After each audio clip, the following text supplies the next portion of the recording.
Napoli fans around the world, welcome to Napoli Talk. So, guys, we lost against Spezia 1-0, and now that is our third consecutive loss at home in the Serie. And it's a surprise. It came after a good win against Milan. I mean, we didn't create a lot of chances against Milan, but it was a win where we showed a lot of heart, a lot of determination. We were solid. There was a lot of intensity, and that was all missing today.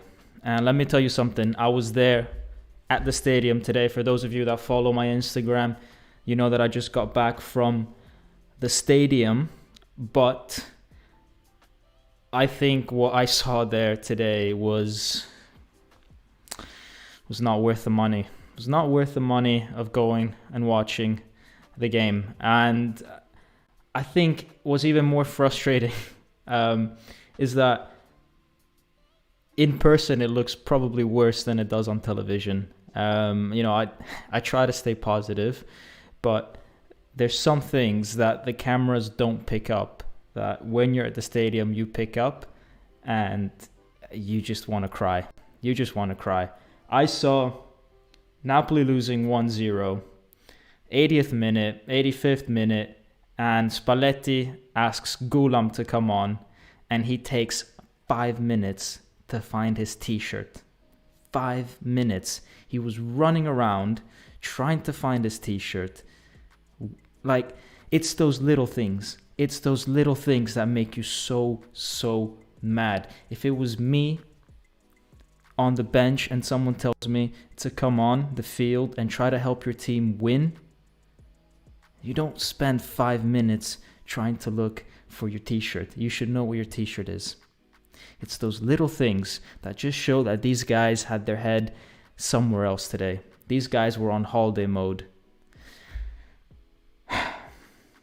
I mean, that's not why we lost. We didn't lose because Gulam couldn't find his goddamn t-shirt. I think we all know that.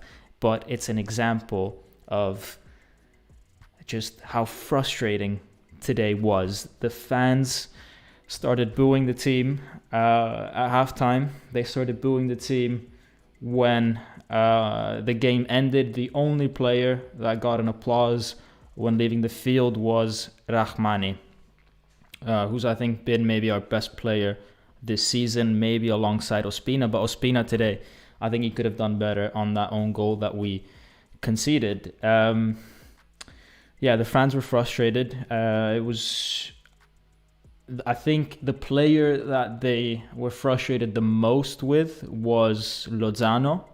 I think the fans, we couldn't understand in the stadium how Lozano managed to get away with playing 90 minutes today. Now, I don't want to hate on Lozano, but when you have a chance in a tight game like this, and we buy you for 40 million, and we pay you 4.5 million euros a year, and the goalkeeper is not in his goal, you don't miss. You're not meant to miss. You're meant to score. It's these type of players, the players that you spend 40 million on, the players that have a 4.5 million salary, the players that say that they want to go and play for a bigger team. These are the players that need to step up in these games, especially when the game is locked at 0-0, even more so when we're losing 1-0. If you get the chance to score an easy goal and you miss, then what are we even talking about here? And he just seemed, he puts in a lot of effort. He's, both him and Politano, they both put in effort. I'm not saying they don't put effort. I'm not saying that they don't do some things right.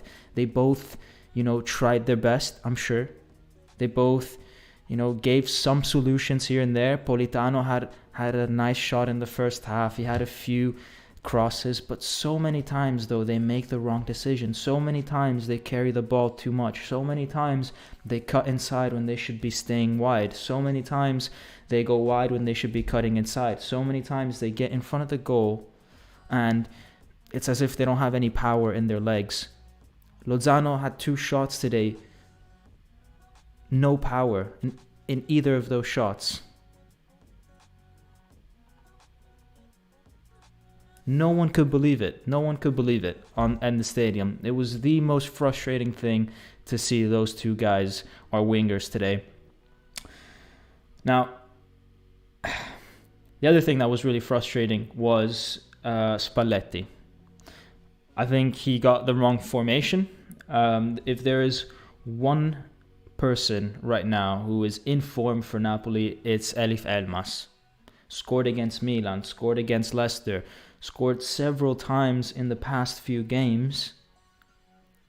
Apparently should be fit. Nothing wrong with him fitness-wise.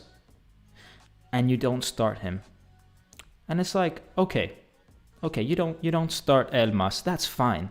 That's fine. You can make one bad decision. I'll allow it. We're humans. One bad decision is fine. But you don't put him on in the 60th minute. You don't put him on in the 65th. You don't put him on in the 70th. You don't put him on in the 75th. You put him on in the 85th minute. Why are you putting Elmas on only in the 85th minute? Every second in that game that passed without bringing Elmas on is a wrong decision. Just end of. It's just the wrong decision. Every time that ball left the field in the second half and you're not bringing Elmas on, you made a wrong decision. Elmas came on and he had a really good chance down the left.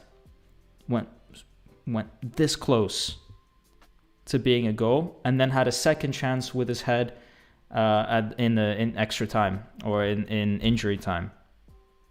2 really dangerous chances, both coming from Elmas. And it's not even that Elmas is like Maradona, you know. It's not like Elmas is gonna, you know, he's not Mohamed Salah, he's not Maradona, he's not Messi. I get that. But he's better than Lozano. He's better than Politano. In this moment in time. So, why he was not brought onto the field, I will never know. The thing is that coaches are a bit like football players at times. Coaches, they do too much and they get carried away. A bit like Ounas, a bit like Politano. You know, when they carry the ball too much, they get carried away. Coaches can be like that. And I think Spalletti is turning into that. Because he hasn't managed to get his subs right since maybe end of September. And we're starting to see that a few times he's getting his formations wrong as well. And what I'm trying to say here is that they try to go against the natural flow of things, such as bringing on Elmas or making Elmas start. Because if it happens that they get that decision right, then everybody says, oh, congrats, Spalletti, congrats. You're a genius. You're a genius for keeping Lozano on 90 minutes. Congrats. Because Lozano could somehow score a goal in the 90th minute. Congrats. And then he would get all the praise because he's like, you see, I kept on Lozano for 90 minutes. I knew he was going to score. I'm so brilliant. I'm so...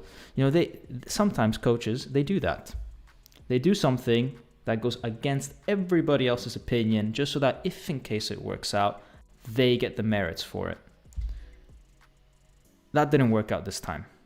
Maybe it worked out with Milan when he put Malquit on the right and Di Lorenzo on the left and Petagna up front. It worked out for him and great. And we were all like, congrats Spalletti. And he got carried away. He tried these little experiments a little too much. And the one guy that we have that's scoring goals, Elmas, he puts him on the bench. Then, as Alessandro De Marco is saying, the other guy that started to look lively in the game, so he had 30 minutes where he didn't do much, but then in the last 15 he was starting to look a little more lively, was Dries Mertens. And we know that Dries Mertens, all he needs is half a chance. That's all he needs, especially in the second half when you're putting balls in the box, you're putting numbers in the box. There could be a few deviations, the ball's in and around the area. You know that Dries Mertens could do something. What does he do? He takes Mertens off at halftime. And it's not that putting on Petagna is the wrong choice. Putting on Petagna would have been a great choice to keep alongside Mertens.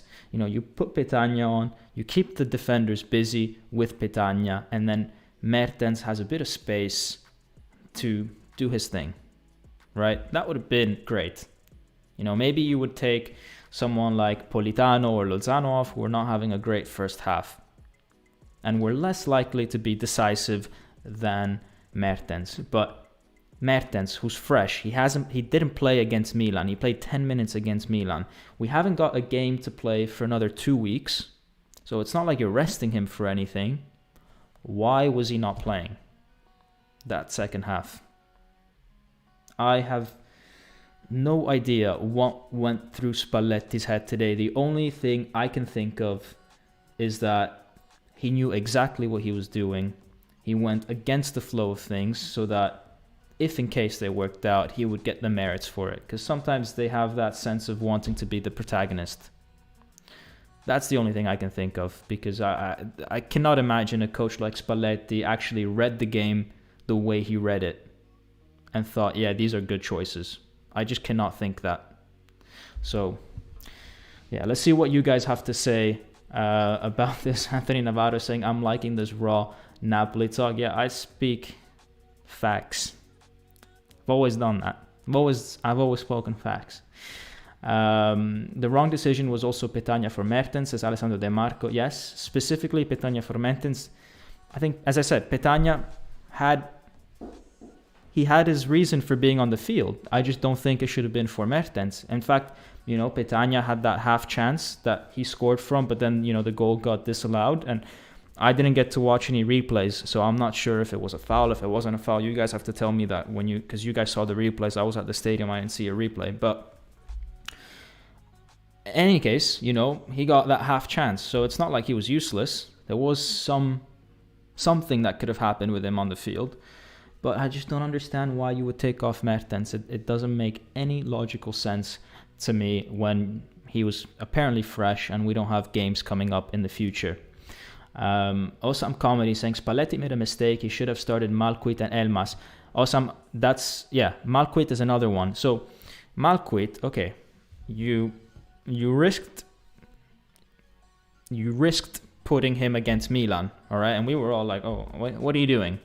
And then he actually has a really good game. And to be fair, he's had pretty good games before that Milan one. Now, why are you not playing Malquit again against Spezia? It actually worked pretty well. Either putting Malquit right back and Di Lorenzo on the left, or Di Lorenzo on the right and Malquit instead of Politano. Politano hasn't played well ever since coming back from COVID. He's clearly still not in form. Malquit gives you that little bit more of an energy burst. He's not a very good player, but he's got that energy that today, especially in the first half, we were missing. And I think, to be honest, we should have played Malquit on the right and Di Lorenzo on the left, because we've got Juventus coming up next, and Mario Rui had already 4 yellow cards. If he got a yellow card today, he would miss Juventus, and guess what? Mario Rui gets a yellow card. So against Juventus, we don't have Mario Rui. And to be honest, we don't have that many options at left back, which means that we go to Juventus and we're obliged almost to put Di Lorenzo on the left and Malquit on the right. And that could work out, that's fine. But the problem is that Juventus knows that. Juventus has 2 weeks to prepare, and they know exactly what kind of formation you're playing with at the back. You completely eliminate the element of surprise. If you don't play Mario Rui, don't risk getting a yellow card with Mario Rui, then you can prepare that game against Juve and Juventus doesn't know, are you going to play Mario Rui or are you going to play Malquit and Di Lorenzo? So that's another mistake that Spalletti made. Lori Higuain says Lozano probably has something bothering his mind since he said he wants to play for a bigger club. Potentially. I mean, I see that he's trying hard. He's running. I think he's one of the ones that runs the most. But I see that players are not passing him the ball very much. But to be fair, if I was on the field, I wouldn't pass the ball very much to Lozano. That guy does not know how to stop the ball. He does not know how to stop a ball. He's missing the basics of football. Lozano is missing the basics of football. Yes, he's very good at appearing out of nowhere in the second post and putting his head in. Yes, he's fast. Yes, he can get people booked. But he's missing the basics of football, how to stop the ball. And for me, that's number one. That has to be something that, in order to play for a top team, you need to know the basics. Because we can't be losing the ball every time he tries to control it. There were 22 players on that field at any given point in time. No one had a worse touch than Lozano.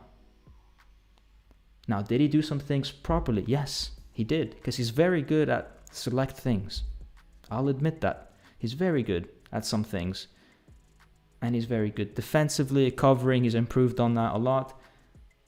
But then there's other things where it's just a simple control. And he 3 meters away. It's frustrating. It's honestly frustrating. And I take it out more on Lozano because of his salary. Because of the type of player that we thought we were getting out of him.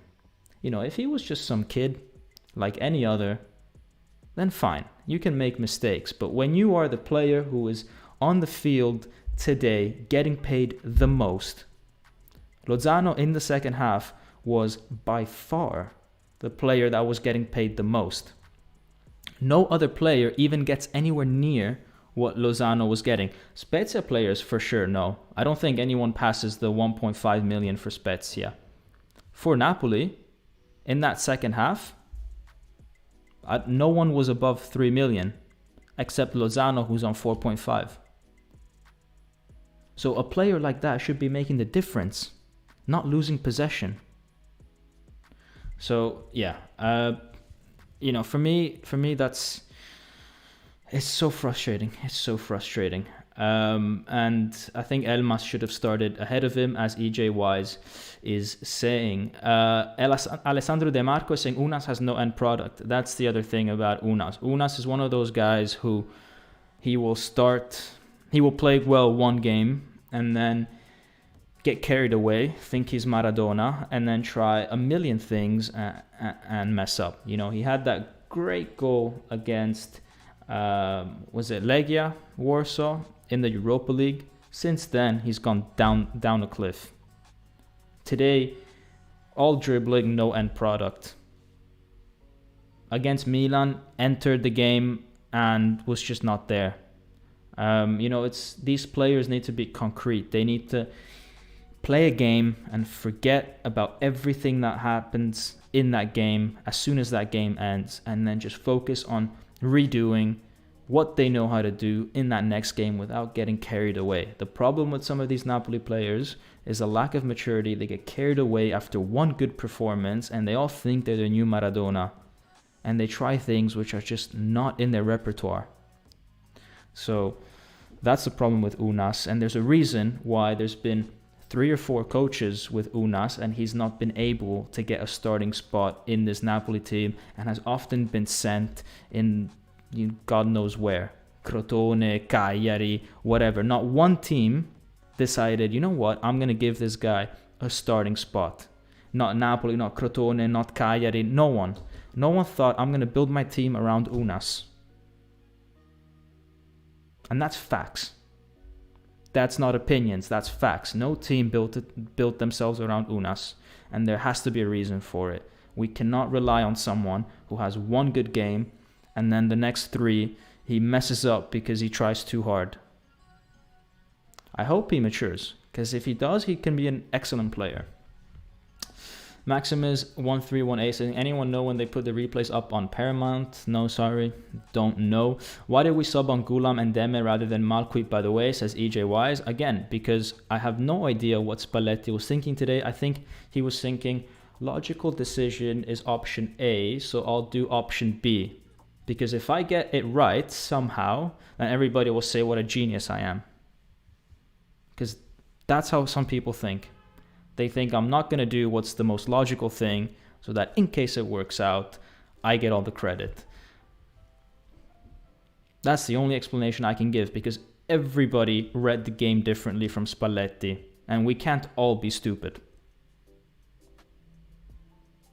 I don't think anyone agrees with any of the things Spalletti did today, from starting formation to changes to the time of the changes. Nothing.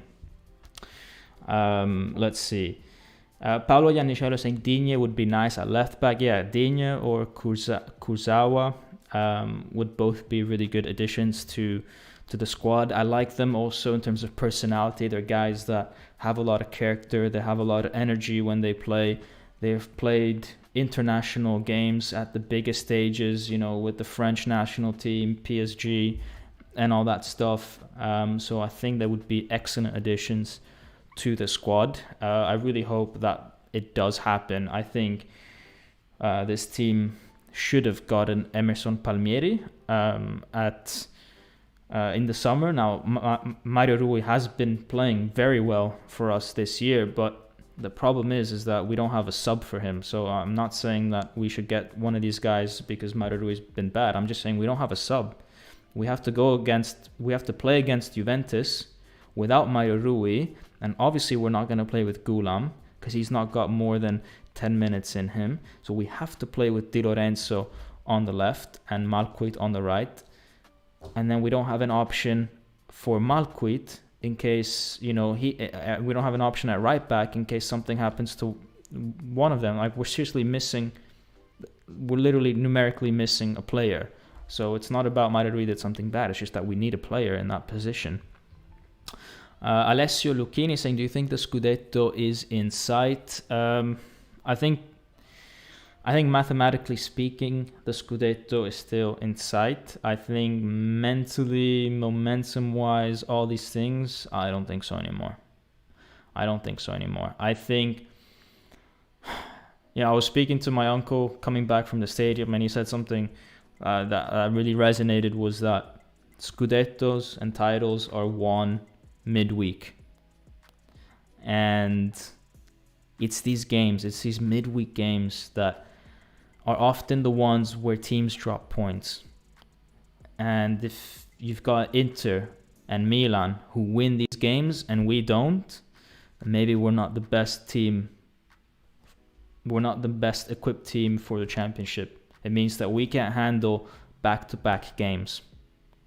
It's easy when you have games every Sunday, but when you have a midweek game and you don't win, that's the difference between a title-worthy team and a team that is not title-worthy.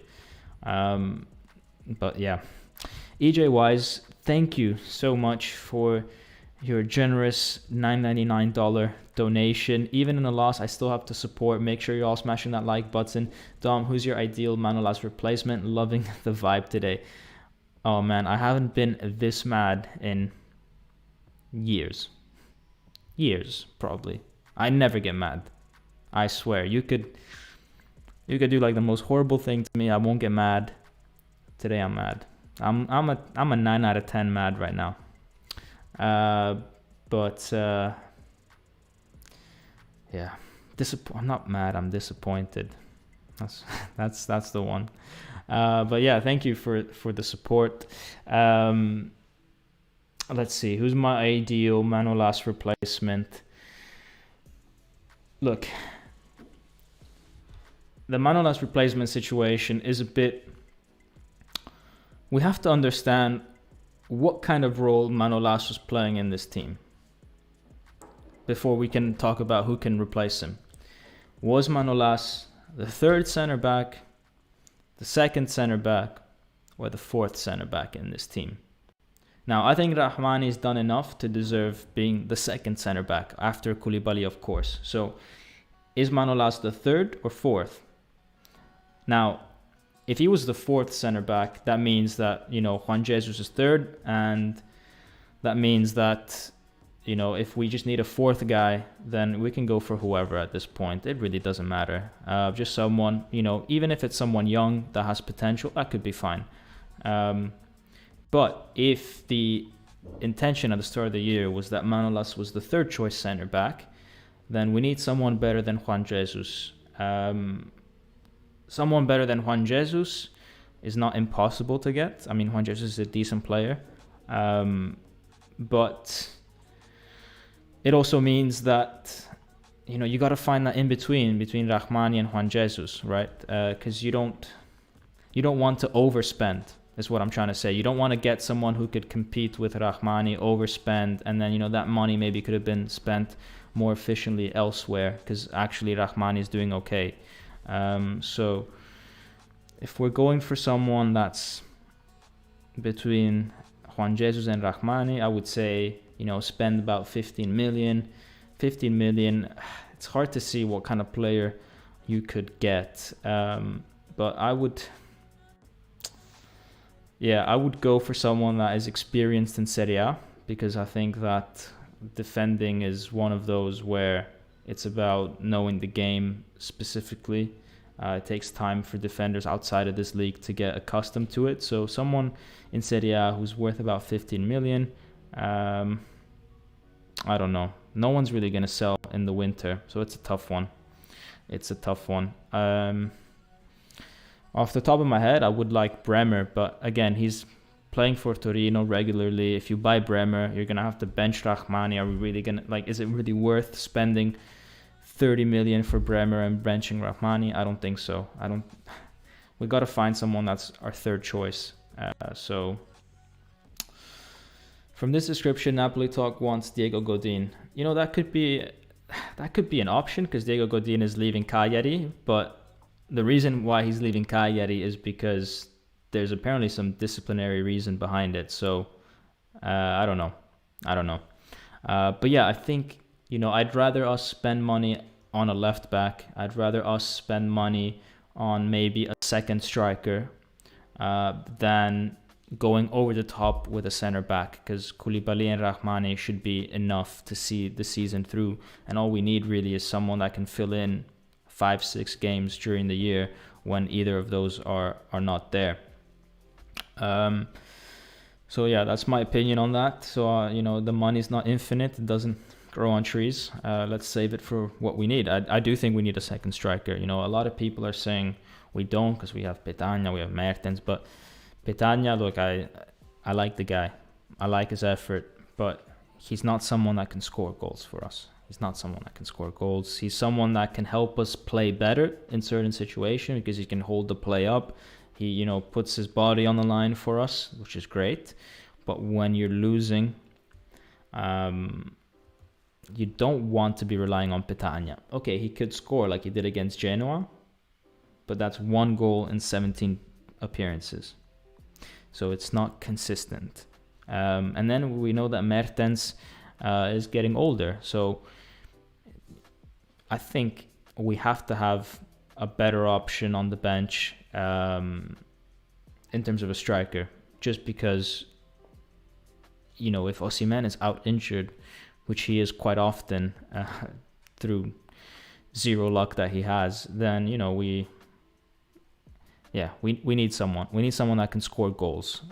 So yeah, I want to save money for a left back and a striker. Anyways, Danny Baum saying, just wanted to say congratulations on 2K subs. Keep up the great content. Yeah, thank you guys. We got to 2K subs yesterday, maybe it was. I didn't realize until someone messaged me on Instagram about it. So we got to 2K before the year ended, which I honestly did not think was the case. I mean, I think I started October with 1.3. I think I started October with 1.3, and then I did the video with Oma, I did the video with Rubona TV, with Uncle Sharma, and with Talk Football HD, and that helped the channel grow. So, you know, big thank you to those guys, but big thank you to you guys as well for keep pushing that like button, keep pushing this content up, and, you know, keeping the engagement going. And, you know, we managed to raise a lot of money for charity, actually. So, you know, I put aside 1 cent for every like or sub that I get, and over the last 3 months only, so like October, November, December, we raised about 50 euros. So yeah, that's pretty awesome. Rahmani and Koulibaly are good enough starting pair. We need a goal scorer to replace Petagna urgently. Just look at Leicester. They have Vardy, Daka, Eneacho, and of course we need a left back, says SJ. Yep, I completely agree. Napoli talk has far more momentum than the team, says Vincenzo Bertillo. That makes me sad, actually. I want to be happy about that, but it saddens me. I just want Napoli to do well. I don't care about my subscriber count if it means Napoli's doing bad. I just want Napoli to do well. Where's the Manolas song though, says Kanuhan Flame. So guys, Manolas song was in the I had it half done. I'll read out the lyrics, all right? Let me go find my Manolas lyrics. I'll read them out, but I can't release a song which doesn't make sense anymore. So this is I'm gonna open up my Excel document, which is where I write my songs. So I'm not gonna sing it. I'm just gonna read out the lyrics. Let's see. There's 35 people that are gonna see me embarrass myself here. But yeah, would you look at that? My Excel is not loading. How convenient. I think it's trying to save me. But yeah, you can tell I'm an engineer because I use Excel to write lyrics. Like, who? I use Excel way too much. Anyways, while that loads, it loaded. 1 second, guys. All right. So the song, I'm not gonna release it because it doesn't make sense anymore. But the song is based off Mariah Carey's "All I Want for Christmas," and it goes, "I don't want a lot from Costas. There is just one thing I need. I don't care why you're absent under Mr. Spalletti. I just want you to be gone. Even if it's just on loan, make my wish come true. Because all I got from Costas is screwed." And then that's the chorus, which needed tuning. But that's the general gist of the chorus about Costas Manolas. And it was supposed to be a Christmas song, and it was supposed to be released before Christmas. And, you know, it just doesn't make sense anymore because he's already left. So, you know, I can't say that I want him to be gone. So, and then the other parts of the song just didn't make sense anymore. So, yeah, that's the song, guys. I had it prepared. And it's gonna just stay in my reserves forever. So, I mean, you guys are loving that song. Yeah, the chat is going pretty crazy. But it'll be for another player. It'll be for another player at some point. Or maybe I don't know. I don't know. It just doesn't feel right anymore. SJ saying, writing songs in Excel much more unique and inventive than Spalletti tactics. Yeah. It's so bad. It is so bad. If we continue playing like this, Barca Cavani will humiliate us. Man, Barca would have scored 5 goals against us today, even without Cavani. Those lyrics make Bob Dylan look like Vanilla Ice, says Vincenzo Bertillo. Yeah, thanks, guys. You know, I might just consider a career change here and just be a songwriter. And that, you guys didn't even, do you guys want the second verse? So it goes, I don't want a lot from Costas. There's already Rahmani. I don't care. No, that's it. I'm done. I'm not going to continue my song. But yeah, there was a lot to it. There's about like, how many lines of Excel? There's 54 lines of songs, which is never going to be released. I'm sorry. I'm sorry, guys. Don't force me to release something which is not relevant anymore.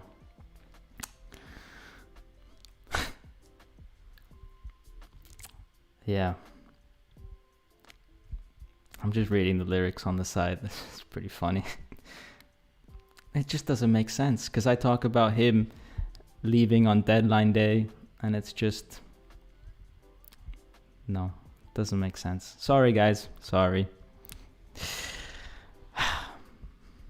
It'll be... you know, Costas is such a, like, what could have been guy, you know, his partnership with Koulibaly, and I think it makes sense that this song never gets released, and it just shows exactly what he is.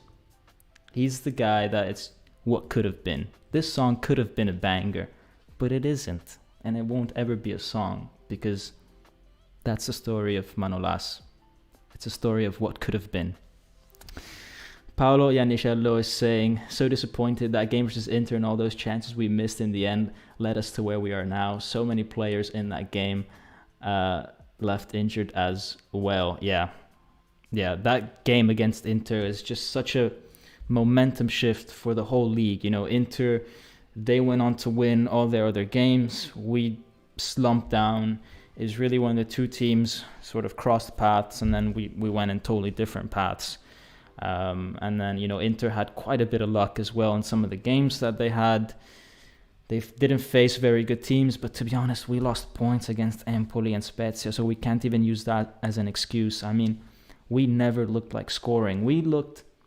There was less chances of us scoring than, I don't know, than asking a none out. I think you have a better chance of scoring if you ask a none out than Napoli playing against Spezia and Empoli. Honestly, like, it was so bad. So bad. Football is Life with the $19.99 donation. Thank you for supporting the channel so much.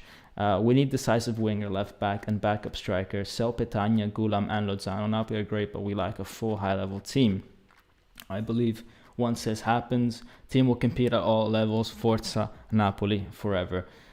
I completely agree with Football is Life. I think we need players. We need a new set of players in some areas of the field. I think Petagna, while he is useful, I don't think we necessarily need to sell him because he's got some sort of use in terms of, as I said, holding up play and all that. But he's good if we are already winning a game. If we are winning a game, then I want Petagna to be on the field because he lets us breathe a little. But if you're behind or if you need a goal, then I don't want him there. I want someone who has a higher chance of scoring goals. So Petagna is good as a striker if you're already winning. You know, he played excellent against Milan when we were already winning. He was perfect in that situation. When you need a goal, he's not. So I don't think we need to sell him because he's useful in some situations. We just need someone else as well. As for Gulam, yes, just sell him. Or, you know, his contract's up anyways, so whatever. No one's going to buy Gulam anyways. No one's going to buy a broken player, someone who hasn't played in 4 years. So we can't really sell him. His salary is also pretty high. So yeah, no one's going to get him. And then Lozano is the only one that we could sell. But Lozano has, let's look at the stats. I've got them right here. Hirving Lozano, 19 appearances, 2 goals, 3 assists this season. Not many teams are going to invest significantly on a guy with 2 goals and 3 assists. So I think, you know, maybe the plan might be to keep Lozano and then hope that he has a better second half of the season, boost his numbers, and then sell him for a higher price. Because if you try to sell him now, then you're not really going to get much from him. It's not really going to be worth it. You might as well see if his numbers go up. And I'm sure in the summer, he's one of the players that would be most likely to go, also because he said it himself that he doesn't want to stay necessarily at Napoli. The other problem is Insigne's leaving. So if you sell Lozano and Insigne leaves, well, he's not leaving, but you know his contract is expiring. That's 2 players that you're losing on the left wing. You know, your starter and your backup. That means that then in the summer you have to buy 2 players. And okay, if you want to buy 2 players that have the same contribution as Lozano and Insigne this year, then it's fine. I can give you 2 players. I just go outside the house and I can give you 2 players on the street that can do as much as Insigne and Lozano did this year. But if you want the output of Insigne and Lozano from last year, you're going to have to spend, as a minimum, 30 million for each player. You need 30 million for Boga and 30 million for maybe a reserve of Boga or something like that. That's a lot of money. That's 60 million just to fill up one position on the field. That's money that you can only spend if you get Champions League football. And that's not even a guarantee at this point, because you've got Fiorentina, Juventus, Lazio, Roma that are all, still with a shot of reaching the top 4. And Napoli is not guaranteed of a top 4 yet. So it's a difficult one. Let's see. I'd love to swap Lozano for someone like Rafinha. I'll keep dreaming. Maybe that could happen, because Lozano, I feel like Barcelona is one of those teams that we could trick. They feel like they've not really got the best scouts and decision making when it comes to buying players.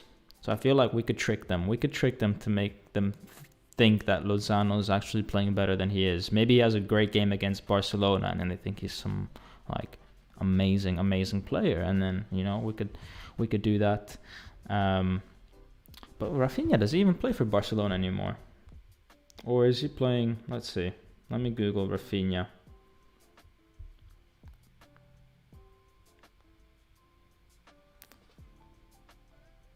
Oh, he's in PSG now. There we go. I mean, his brother's much better, Thiago Alcantara. But obviously that's never going to happen, ever. Are you speaking from experience about the odds of asking a none out? That sounds tragic. I don't know why that came out. That's just, I think, the most extreme case, and yet Napoli was somehow worse than that. In fact, I think, no, they definitely were worse than that. I think if we had another 90 minutes today, I don't think we would have scored. Honestly, at no point during the game, I was there at the stadium, guys. At no point during the game did I ever feel like we could score. There was never a moment that I felt, oh, here we go. And sometimes when the score is 0-0, when you're losing a game, you build a certain momentum and you feel the energy with the team and you think they're going to score. Like, for example, the last game I went to see was against Leicester, the one in Leicester, and we were losing 2-0. And I always felt in that game that we were going to get a goal. Not only that, but even at 2-0, I always felt that we could actually turn it around. In this game, I never felt that. Yes, we had a few chances, but they were not convincing chances. There was no momentum being built. There was maybe 5 minutes of momentum, serious momentum in that second half, and then it died because Spezia players kept going on the ground, and we couldn't build a sustained 10 minutes of momentum. It was, yes, sporadic chances, but that's not what I mean by momentum. By momentum, I mean one after the other every minute. We didn't have that except for maybe 5 minutes in the second half because, Spezia was very good at drawing fouls, going on the ground, all these things, You don't want to see that in football, but everyone plays to their strengths, right? Or their lack of strengths. So it is what it is. Vincenzo Bertillo saying, we need Gattuso yelling Chucky over the speakers. Yeah, I mean, look, I think what Gattuso was doing with Lozano, maybe, as much as annoying as it was for a lot of people, and maybe it was annoying for some players, For example, Lobotka didn't like probably Gattuso shouting at him, because Lobotka I think is one of those players with a brain, and he knows what he's doing. He's one of the best players on the field today. He knows what he's doing when he gets the ball. So he doesn't want someone in his ears telling him what to do. Whereas there's other players, maybe like Lozano, who need that bit of, shaking from the coach. And, honestly, I thought that part of why we lost against Atalanta and against Empoli was the fact that Spalletti wasn't on the field and he wasn't there motivating the team. And I thought, yeah, you see, now that he's on the field with Milan, we won the game, see how important Spalletti is. But then actually, we go and lose today, and Spalletti was on the field. So maybe it's not that, So yeah, it's one of those weird ones. I really thought that the Spalletti factor was a thing, but apparently not. Apparently Leeds wants to buy Elmas. Elmas is a player that I would never get rid of in this point in time. As I said before in the live, I thought that he was the reason why. He was one of the players that we should have had on the field from the start, and I said that every minute that went by with Elmas not coming on was a mistake by Spalletti. So I really hope that we don't sell Elmas, but I don't think he would go to Leeds. He's playing for a team, he's getting minutes with Napoli, apart from today, really. But he is getting minutes in a team that is challenging for a European spot. Leeds are nowhere right now in the Premier League, so I wouldn't see why he would take a step back in his career and risk going to a team that could potentially be relegated. So, yeah. Paolo Iannicello saying the Spezia team was so bad, nothing but embarrassing. Look, the Spezia team that I saw on the field today had a serious lack of talent, but they were organized. They were organized and they were smart. As I said, the right tactical fouls, going down on the ground, what you call shithousery. But at the end of the day, it's a tactic, and it worked. And they had that Cazzimma, which Napoli didn't have today. So whilst they are a technically inferior team, I think the way that they stick to their game plan is to be admired. The same way the way Napoli stuck to their game plan against Milan, defending, needs to be admired. It's not always about attacking at all costs. There's a million ways to win a football game. Otherwise, if there was just one way to win a football game, it'd be easy. You just apply that every single time, and you shouldn't be losing any games if it's that way. But instead, there's a million variables and a million ways to win and lose a game, and Spezia won it, I guess, in their own way. Uncle Sharma, Inter videos weekly. Congrats on 2K, broski. Awesome to have you on the chat, Uncle Sharma. Inter continue to do well with Dumfries, of all people, stepping up recently.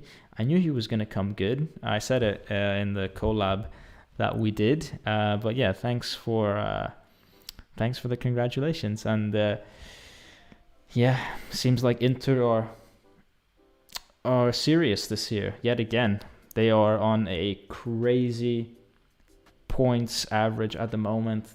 They could reach 92 points at this rate, and honestly, it's very tough to go against a team that is traveling at such speeds. So we'll see if they keep it up. But Inter are a serious team. This year. I think maybe even better than last year, to be honest. I think they're a more complete team. They rely less on individuals, as maybe they did last year. I'd get rid of Elmas if Leeds gave us Rafinha in exchange. Canahun Flame is saying, we stopped worrying about AFCON, but we're losing Anguissa now. Not sure he's going to be replaced well by Fabian Lobotka regularly, plus one Jesus Romani all January. Look, Anguissa, the way he's returned from injury has been not amazing. He was one player before injury, and now he's a different player. He carried the ball a bit too much today.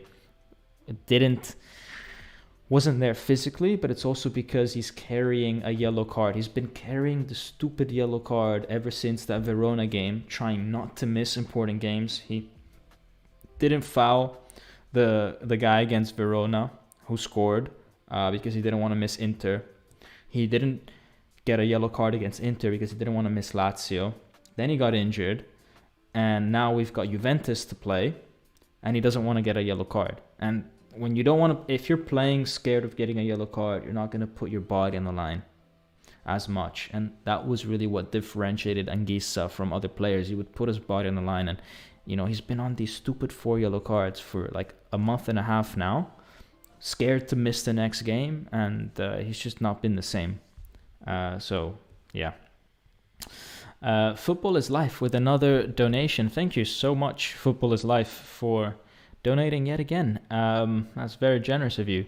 Cavani a backup, Digne on the left back, and great dribbler like Zaniolo or Coman. It would open up our game a lot. All players come back. We will push for race. Yeah, and what else? What else do you want for Christmas? Football is Life.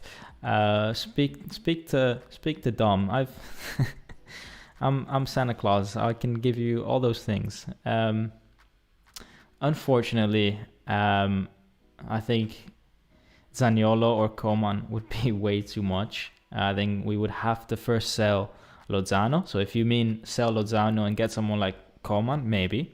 And I think Lozano would do quite well at Bayern Munich. I think actually they would consider that swap, because it's a lot more open in the Bundesliga compared to the Serie A. So who knows? So that could work, actually. Digne on left back, I think we've got enough money to buy someone like Digne. And then Cavani, he's got a really high salary.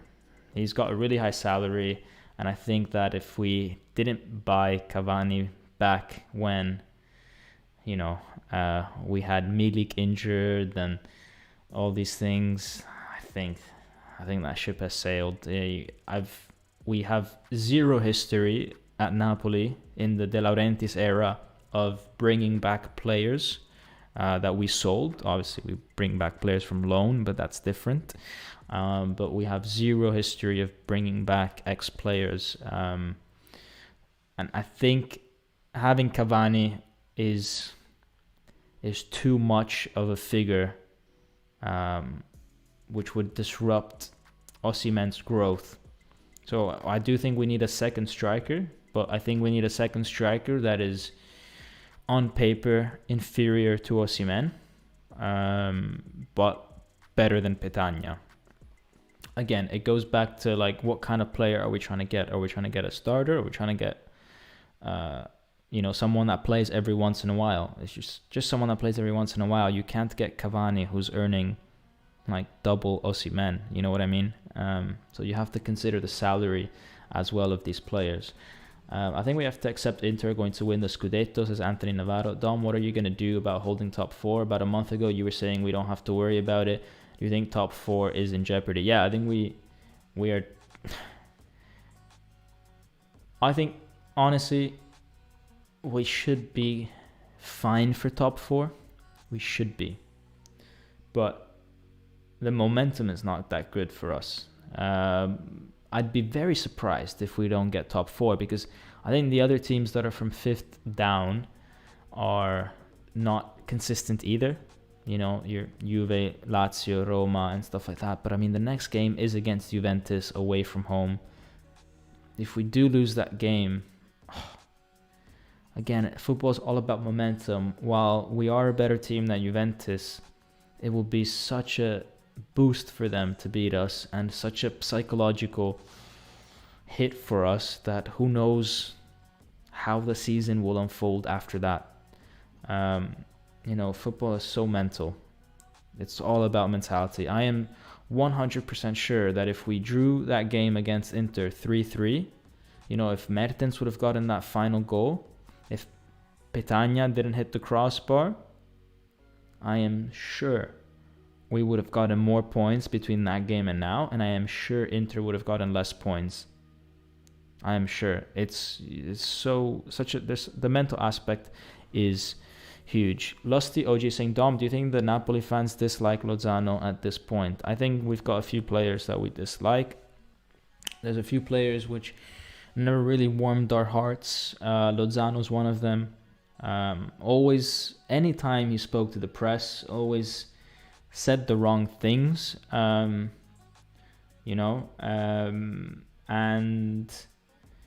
he didn't start off very well. He didn't have a first good season. His second season was better. And so I think opinions were changing, but ultimately that only lasted the first 6 months. So Lozano, in 3 years at Napoli, had 6 good months. And again, it's one of those things where you have to consider the guy's salary and how much he cost us. So you expect a player that's going to be producing week in, week out, has to be above average in rating week in, week out. And then, you know, sometimes just you see a guy who's earning 4 million and he can't stop the ball.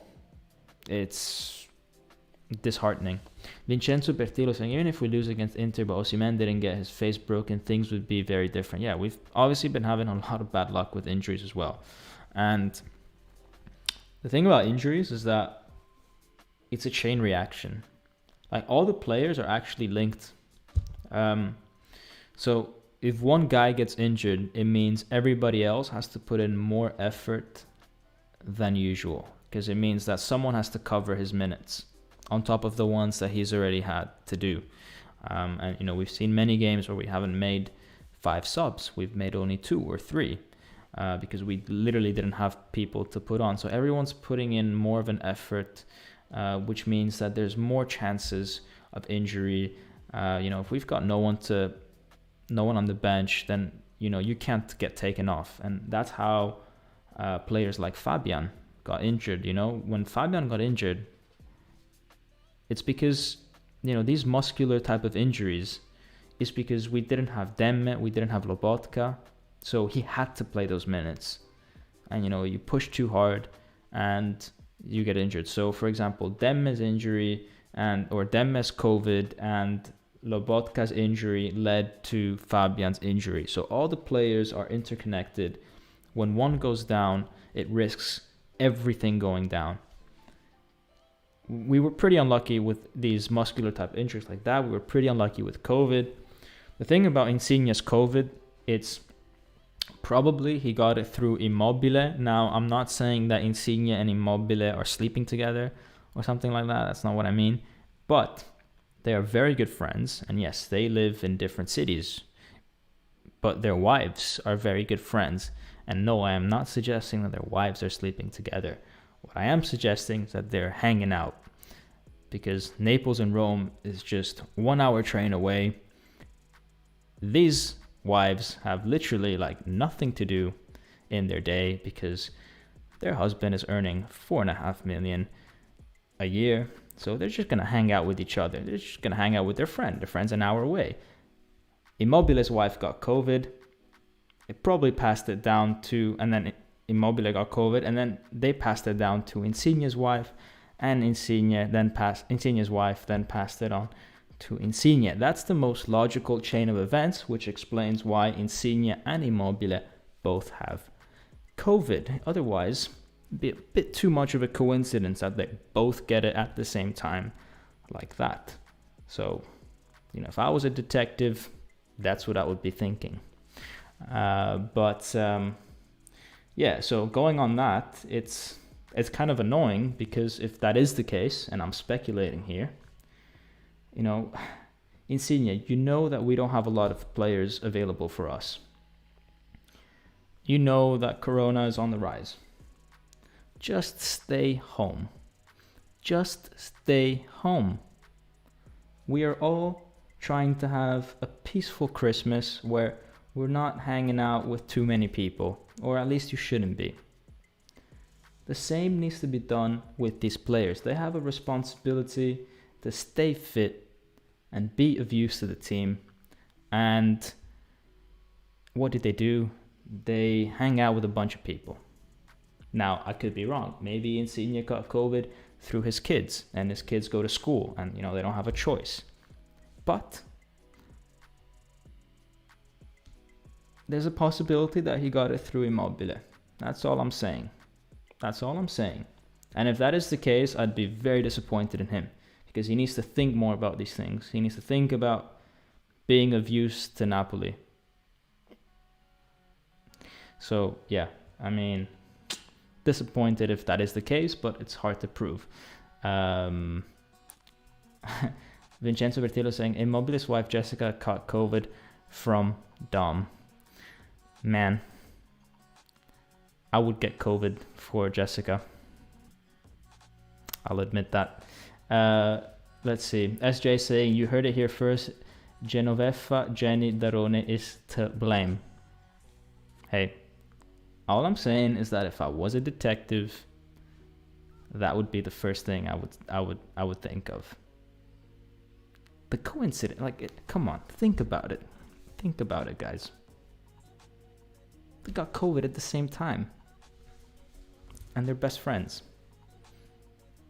Something's up. Anyways.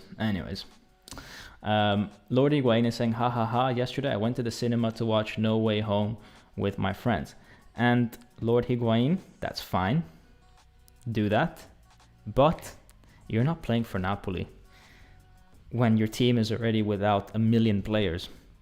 If I was playing for Napoli, and not only that, but if I was captain of Napoli, and I knew that we're in an emergency situation where we don't have any players to put on the field right now, I would stay home and make sure that I don't catch COVID. Because that's the commitment that I have to the team.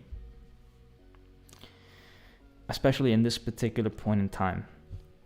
But who am I to judge? As I said, it could be that he got it somewhere else. But all I'm saying is that if it's not that, then he should have been more careful. Predictions on the Mercato, says Roberto Lungo. Look, I think this loss complicates things massively. Because, okay, Roberto, let's pretend we are De Laurentiis, okay? If you win against Spezia, you're second in the league, you're 4 points from Inter, and you're like, okay, I've got 15 million, 20 million, you know what, let's spend this money, because maybe, just maybe, we could buy a player that could help us win the title and recover 4 points from Inter. All right. But that's not what happened. We lost against Spezia. So now you're 7 points behind Inter. Are you still going to spend 15, 20 million in the winter market where things are overpriced to try to recover 7 points? Is that a realistic thing to do? Is that the best use of your money? Because you could buy a player and he could do great, but you only recover 5 points. And then it's not enough. And honestly, between finishing second and finishing fourth, there's no difference. So, are you going to make that investment if you're not fighting for the title?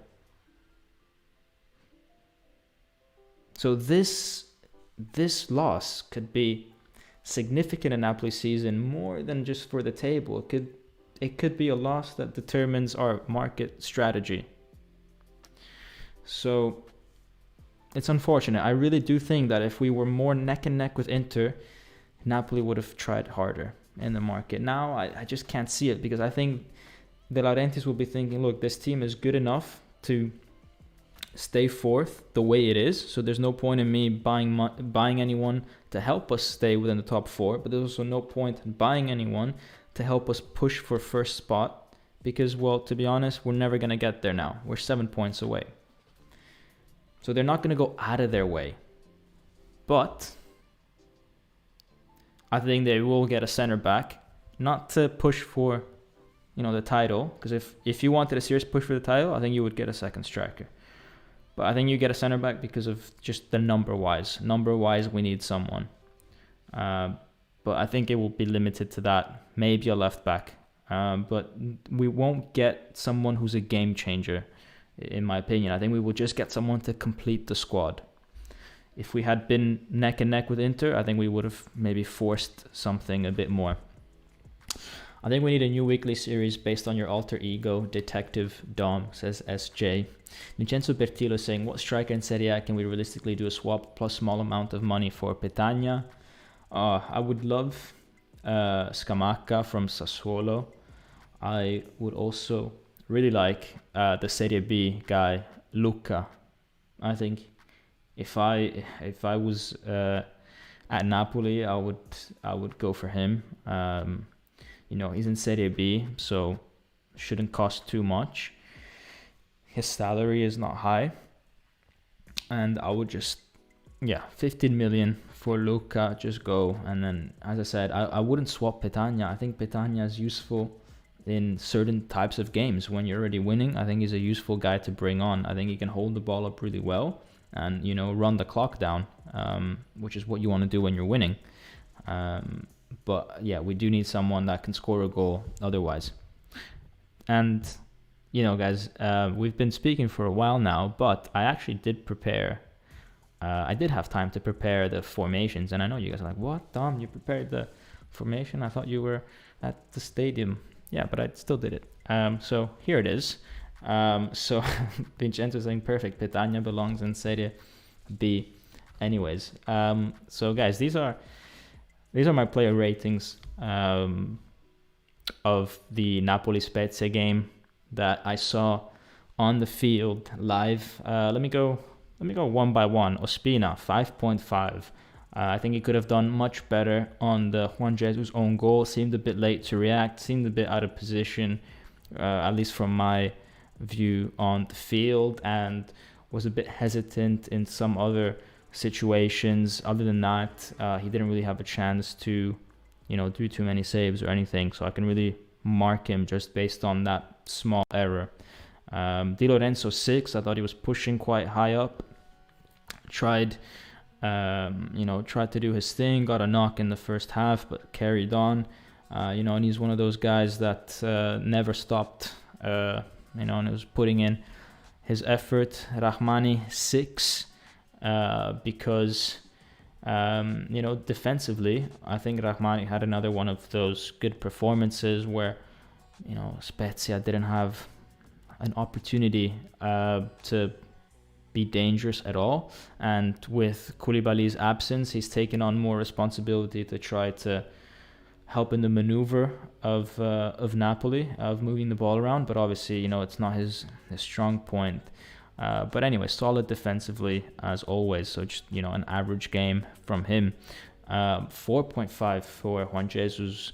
I guess the worst rating today. That has to be for, unfortunately, the own goal that changed the course of the game. But not only that, his reaction after the own goal, it's like he lost a bit of confidence. There were a few cases where the Spezia player, I can't remember his name, but went and kind of did him dirty, and they managed to dribble past him. I think they megged him and then crossed the ball quite dangerously. And I think Rahmani was there to clear it up, but he lost his head for a bit during that game. Other than that, he did actually defend quite well at times. Good interceptions here and there, but I just can't get past the own goal that he scored. Unfortunately, it has to be penalized.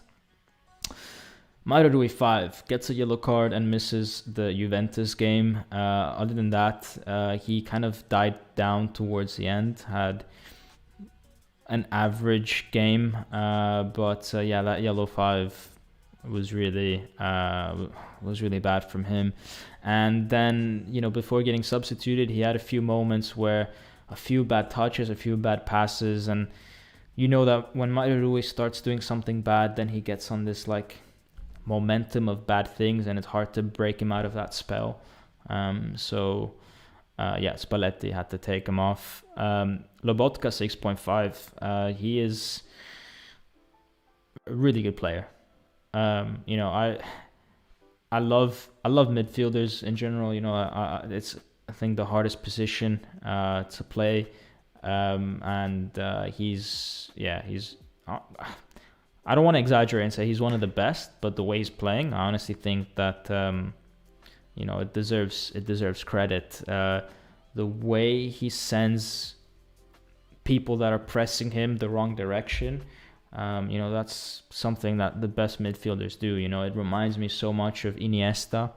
Iniesta used to do that a lot. Controlling the ball one way and the defender goes the other way. was really good at, distributing the ball. Always the right choice. In the end, though, he, I guess, was a bit tired and had to be subbed off. I don't really understand why, though.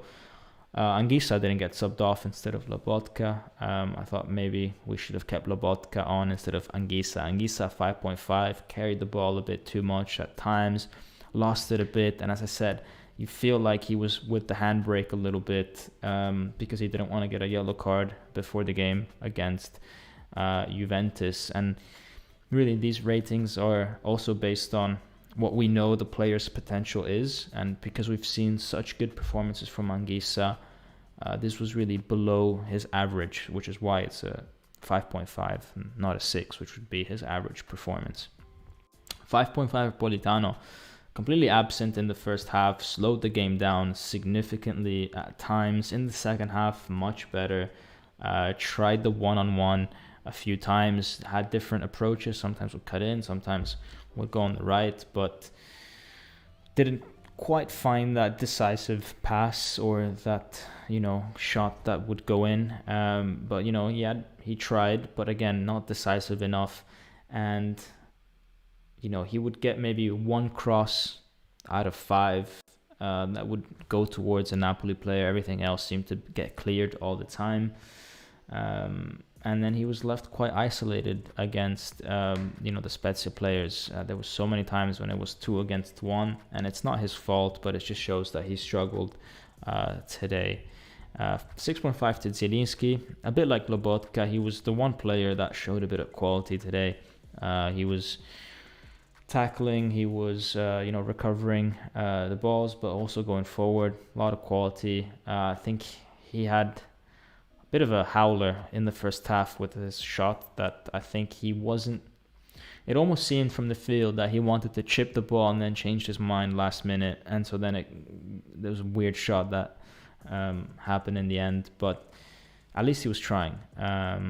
He was one of the few players that when he received the ball was looking forward. Everyone else seemed to always look backwards. One of those players was often Lozano. Every time he received the ball, always seemed to want to pass it backwards. Played back to goal quite a few times, which is not his strength. Spalletti had him play centrally at some points, and centrally Lozano doesn't have the space to run at people, which is where he's best at, and then he misses that opportunity. Again, if you are one of the guys that is earning the most, you cannot miss opportunities like that. There's no power in his shot.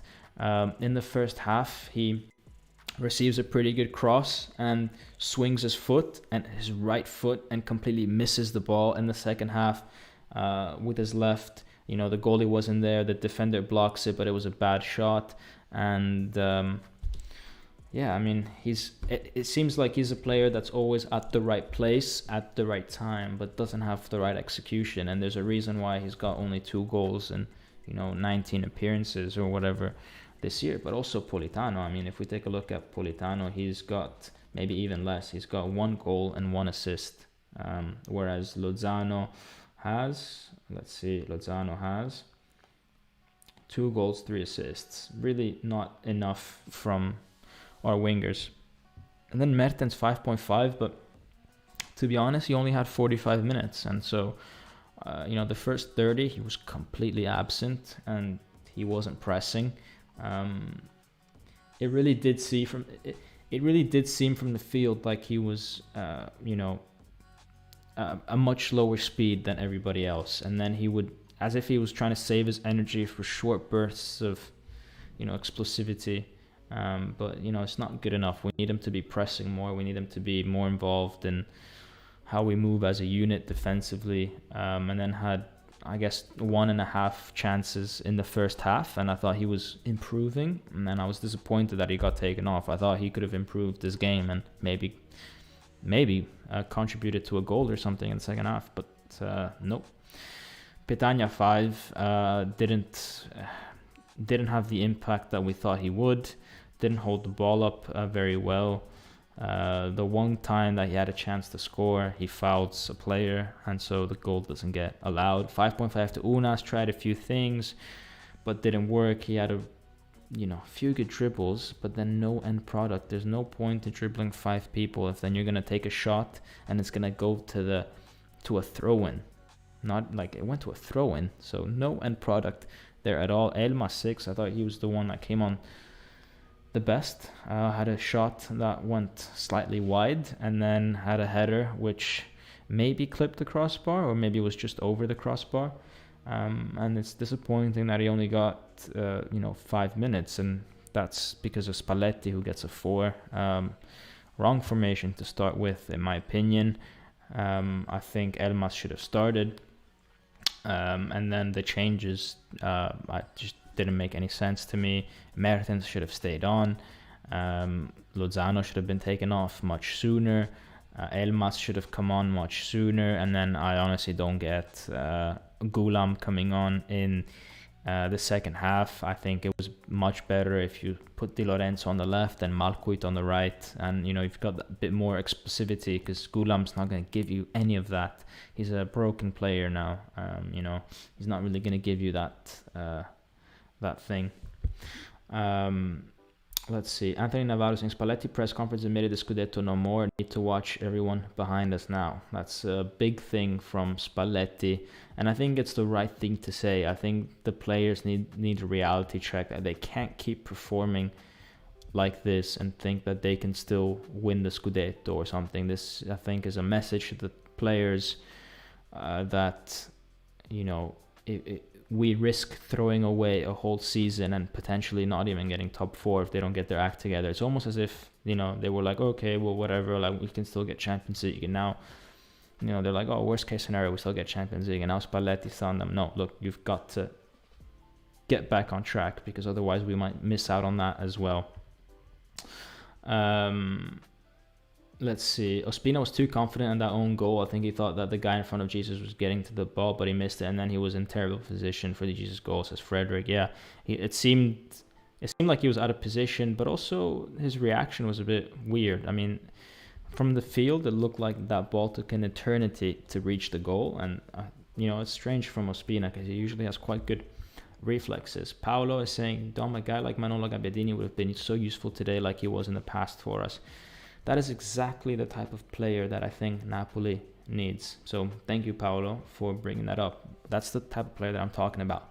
Better than Petagna at scoring, but less than Osimhen. It's not a player that that Osimhen is going to struggle to, get starting time over, because you don't want to ruin that investment. You still want Osimhen to reach a peak where he can be worth 100 million or so on. He's an investment, an asset that we have to cultivate. So we need someone less than him, but someone that can still score goals. And Gabbiadini is a perfect example. Gabbiadini, Destro, all these type of guys, they're guys that can consistently score goals. To a certain extent, they're not phenomenal players, but they can more let me rephrase it. They can more consistently score than Petagna, which is a really low bar, actually. So I'm not saying that these are good guys. I'm just saying it's an improvement. Personally, I thought Lozano was better than Politano, especially considering he is usually on the right. When both are playing bad in the first half, I wanted Elmas on for Politano and move Lozano right. Yeah, look, they both had a bad game. As I said, the thing about Lozano is that he messes up some really basic technical things which just go and infuriate you.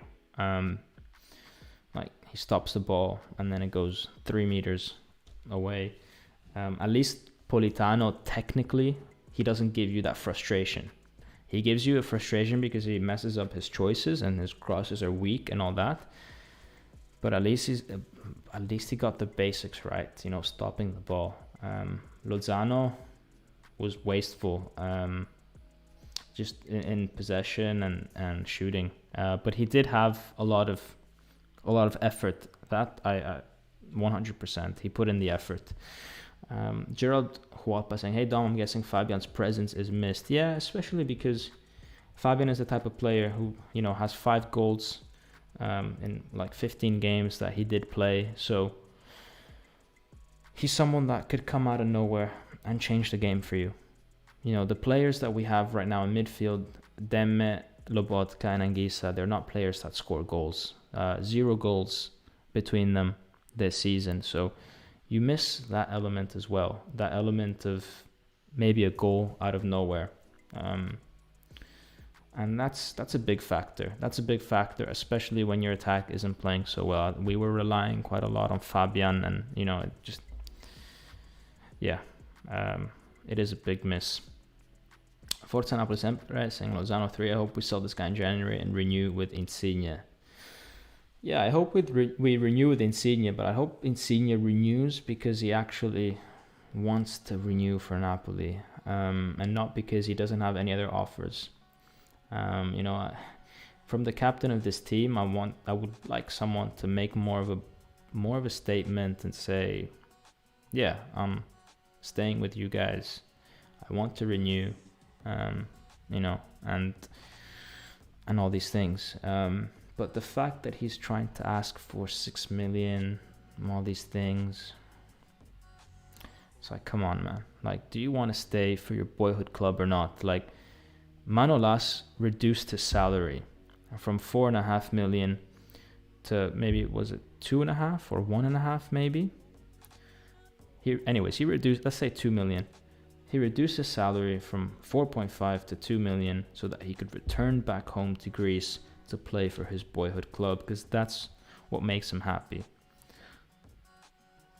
I think that's how it should be when it comes to like playing for your boyhood club. I'm not saying to go play there for nothing, for free. They deserve to earn money if they're worth it. But Insigne isn't worth 6 million.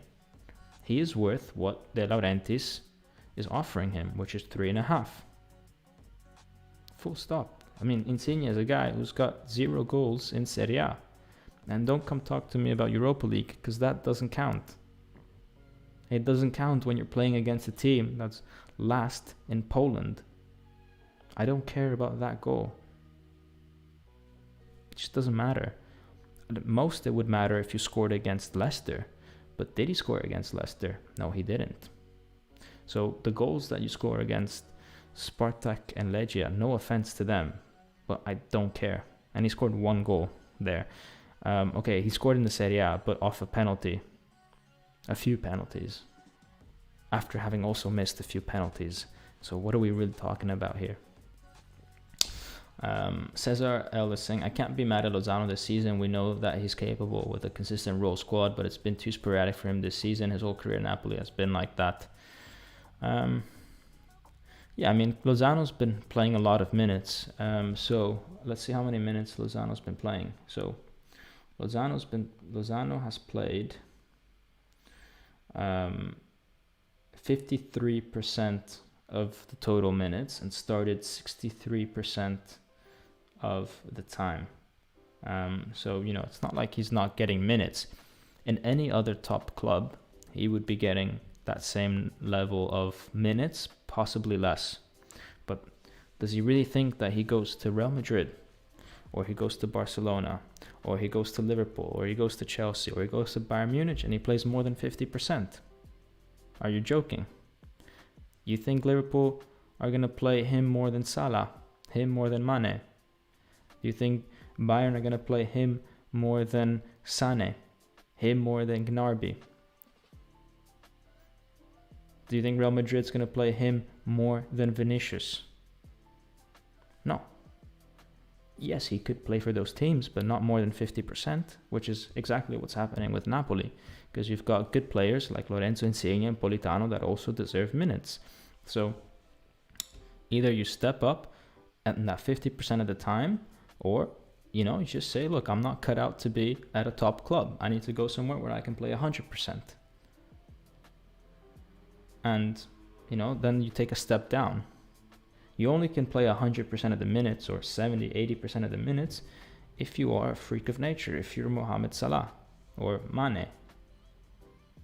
But if you are an above average player, but it stops there, then you're going to just play 50% when you're in one of these top clubs, because every top club has 2 players per role.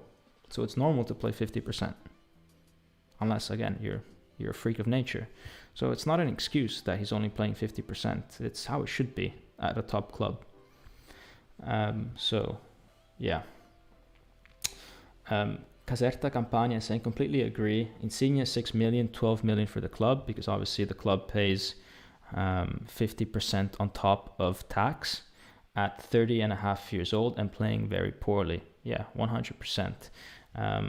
12 million for the club is a lot of money. With that type of money, 12 million, you need to be guaranteeing trophies and you need to be guaranteeing top 4 position. But Insigne, the last 2-3 years, Napoli didn't make top 4.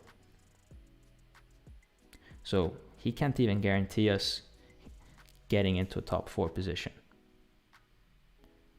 I don't know too many other clubs that are in Italy paying players 6 million unless they're playing top 4. So Insigne wants 6 million from a club and he's not guaranteeing that we can get top 4, and he's the captain of that club. Point number 1. Point number 2 is, again, you said he's 30 and a half. So, okay, maybe right now he's still good, but if he renews for 3-4 years, we don't know how he's going to be when he's 33, when he's 34. We're already seeing that he's getting a few injuries now. We don't know his physique, if it will hold. And then the other thing is that, Insigne is just, I don't know, he's playing for his boyhood club. There shouldn't even be, the main motivator shouldn't be money. I understand if you're not from the area, but when you've already earned, 30, 40 million in your career, he's been playing for 10 years? So I think maybe he's already earned 25 million, let's say.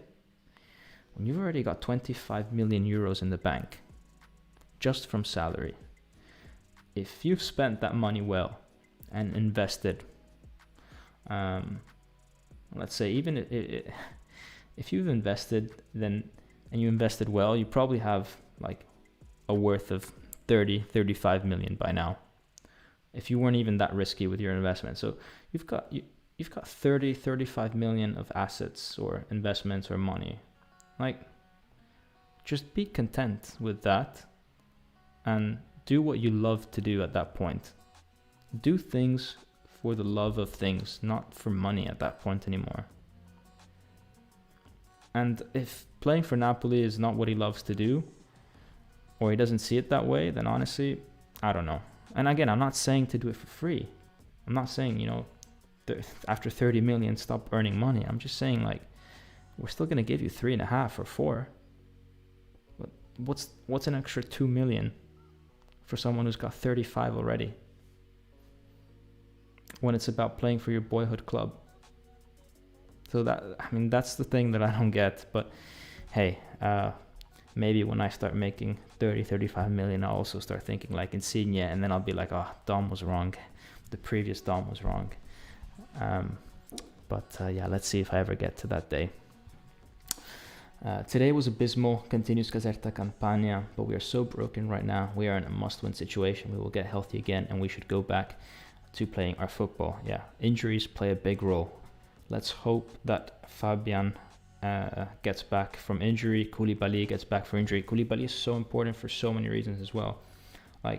If you guys been following the lives in the past, you guys will know that I said Koulibaly recovers the ball very high up the field. And so many of our goals started from Koulibaly recovering the ball in the other team's half. Whilst Juan Jesus and Rahmani are very good, they don't do that. They recover the ball within our own half. They don't venture into the other half to recover the ball, or they don't venture deep enough, whereas Koulibaly sometimes recovers the ball almost outside the box of the other team. And that leads to goals.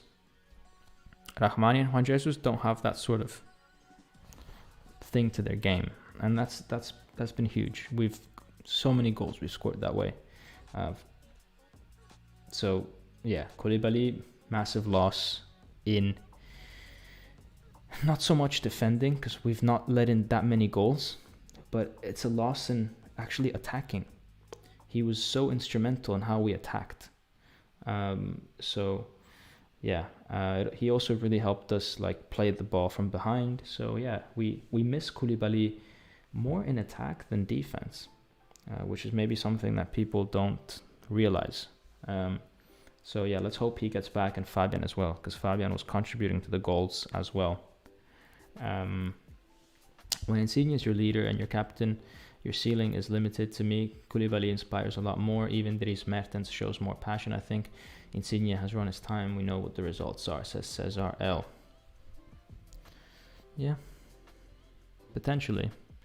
He is not inspired. He's not really inspired us too much. There's never been that feeling of love between Insigne and Napoli, because I think we expected a lot more gestures from him. There's so many. Koulibaly and Mertens show their love a bit more.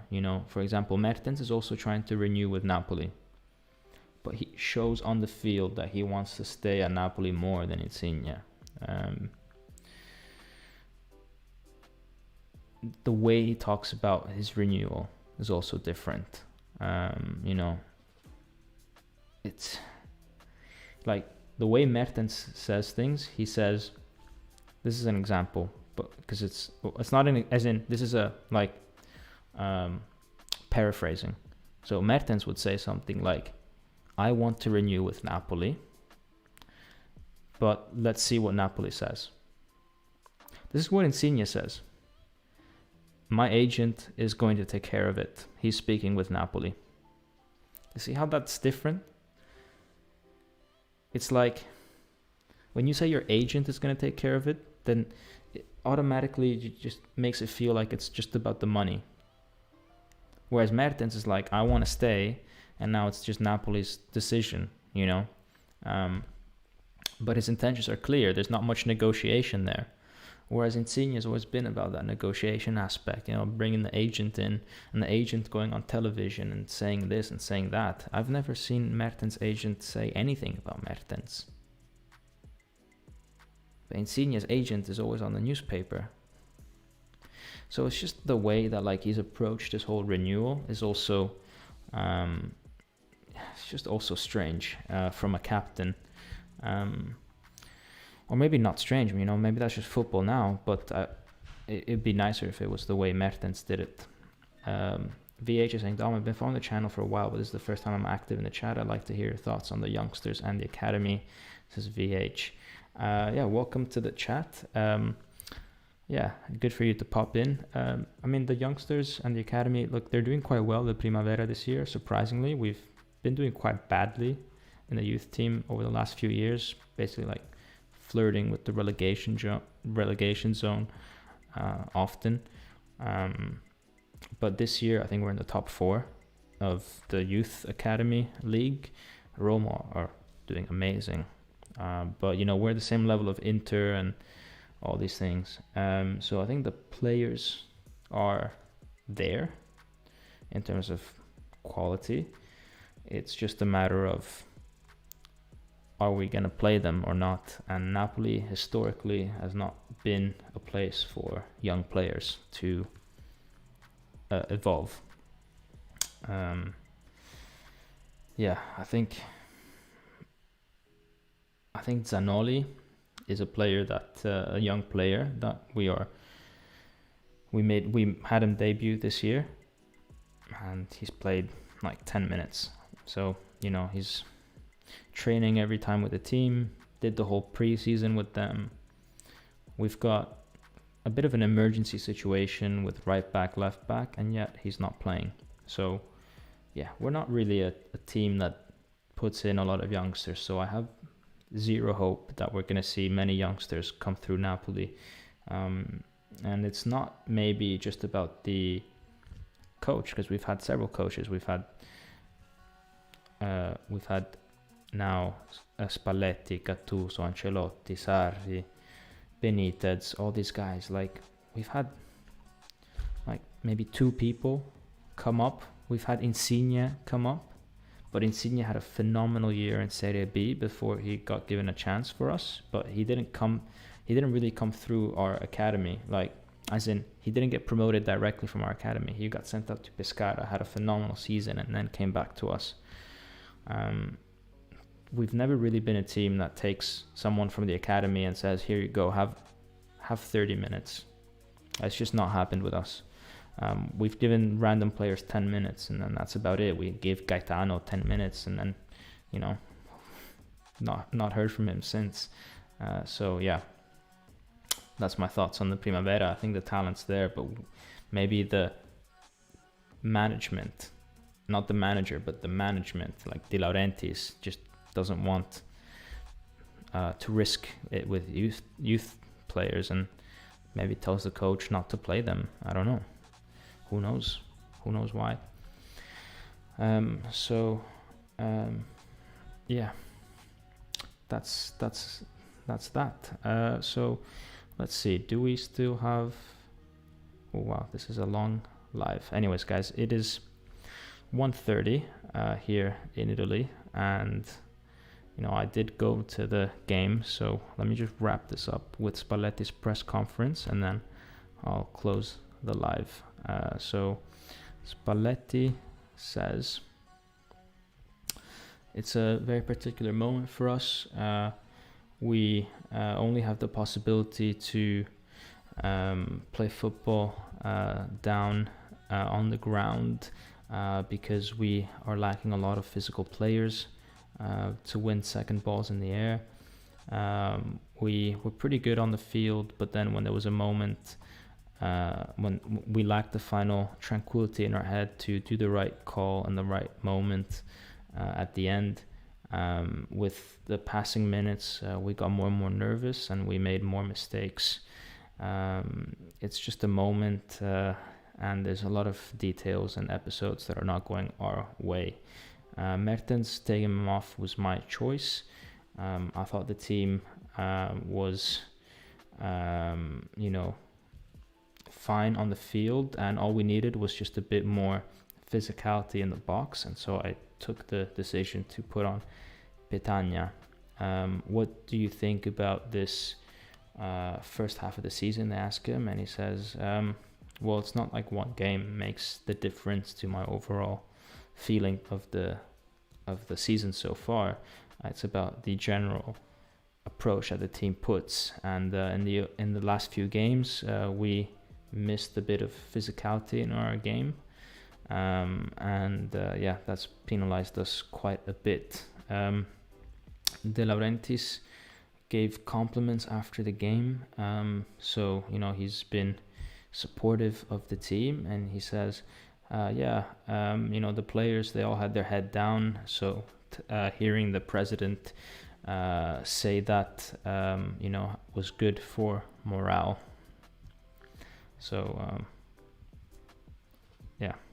that's Spalletti. But anyways, I think me reading that has lagged the whole show, so I think I'll end it there, guys. Hope you guys are going to have a good Christmas. I wish you guys a Merry Christmas, and see you maybe with the video before the New Year. If not, have a New Year as well, guys. See ya.